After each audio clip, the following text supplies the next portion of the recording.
Minister Shinzo Abe, just 2 months in office, this visit to Washington was an early opportunity to emphasize Japan's alliance with the United States. And at the White House today, he heard welcome words from President Obama. The U.S.-Japan alliance is the central foundation for our regional security and so much of what we do in the Pacific region. The U.S. has a robust trading relationship with Japan and some 50,000 troops stationed there since the end of World War II. And now both nations face the challenge of dealing with a rising China and its new leader, Xi Jinping. But U.S. officials are growing concerned about the rising tensions between China and Japan. The most recent flare-up has come in the East China Sea over control of some small uninhabited islands known as the Diaoyu in China and the Senkaku in Japan. They lie near critical shipping lanes, fishing grounds, and gas deposits. Ships from both countries patrol the waters there, and Japan recently scrambled fighter jets when Chinese planes entered airspace nearby. The dispute has stirred public passions, too. Large protests in China last fall targeted Japanese embassies and businesses.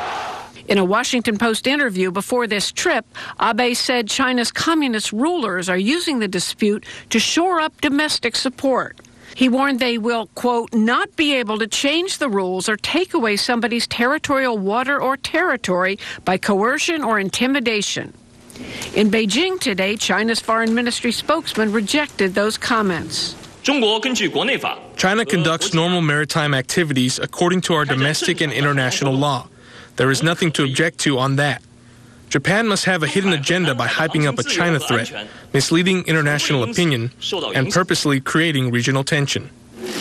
At the White House, Abe sounded a somewhat more restrained note, speaking through a translator. I also explained that we have always been dealing with this issue, the Senkaku issue, in a calm manner. We will continue to do so, and we have always done so. The two leaders also agreed to stand together against North Korea's nuclear provocations and to pursue even closer economic cooperation, which Abe needs as he tries to revive a long stagnant economy. And to explore this flare-up between Japan and China and the stakes for the United States, we turn to Mike Mochizuki, Associate Dean of the Elliott School of International Affairs at George Washington University.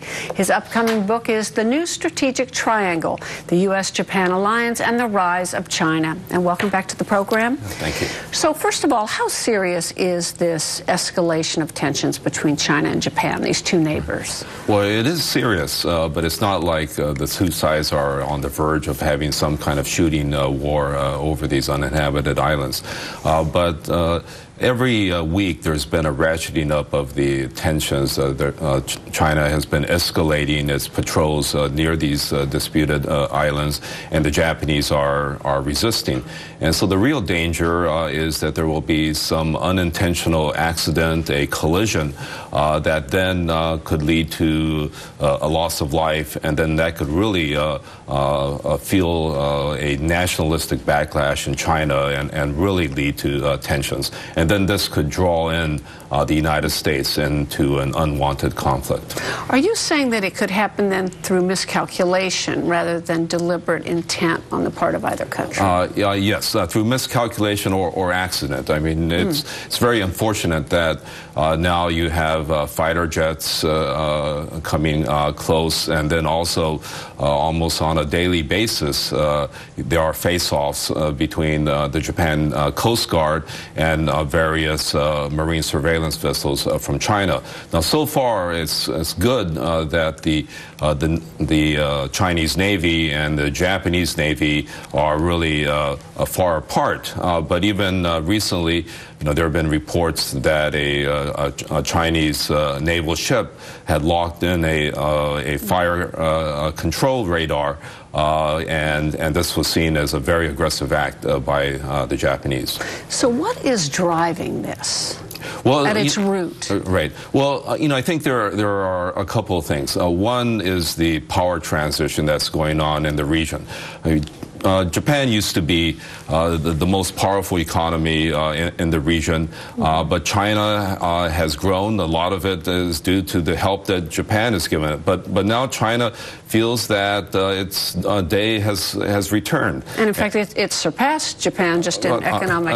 That's right. And it is now building up a military capability, which is still inferior to that of Japan and definitely inferior to that of the United States. But they feel now that China can't be pushed around, and they want to assert themselves. And so when their territorial interests are being challenged, then they push very hard. The other reason is... but I'm sorry, but were you talking about Japan there or China? China. And what about Japan? Well, then Japan feels that it's on the defensive, that if it does not show kind of firmness and resolve, then it invites further intimidation and bullying on the part of China. So even though the intrinsic interests of these islands may be marginal, by giving in to Chinese intimidation, they feel then that kind of rewards that bullying on the part of China. There is, of course, these unresolved nationalistic feelings, conflict dating back to World War II. How deep is that in the societies, or is the leadership in each country fanning that? And if so, why? Well, I think in the past there might have been some of that on the part of the Chinese leadership, using the so-called history card against the Japanese. But I think that has shifted, and now that the Chinese leadership are, in a sense, prisoners of the nationalism that they mobilized. Let's get to the U.S., because you mentioned the danger that the U.S. could get drawn into it. What are the stakes for the United States, first of all, and how likely is it that the U.S., given its security guarantees to Japan, could get, in fact, drawn in if they had a military conflict? All right. Well, I think the big stake is that there's enough problems in relations between the United States and China that this adds one more issue. But there is a real danger because we have a security commitment to Japan that if there is a conflict, then we would have to get involved. And so, we have a very difficult, delicate balancing act. And I think so far we're playing it just right. What has the administration done to try to calm things? Right. Well, first of all, it's backed Japan, and so this is a way of deterring China. But the other is that, it's sent high officials and ex-officials to China and Japan to say, we have an interest in de-escalation. We want to support further communication between Japan and China, but we've refrained from playing a mediating role between these two countries. Well, much to watch. Thank you very much. Thank you.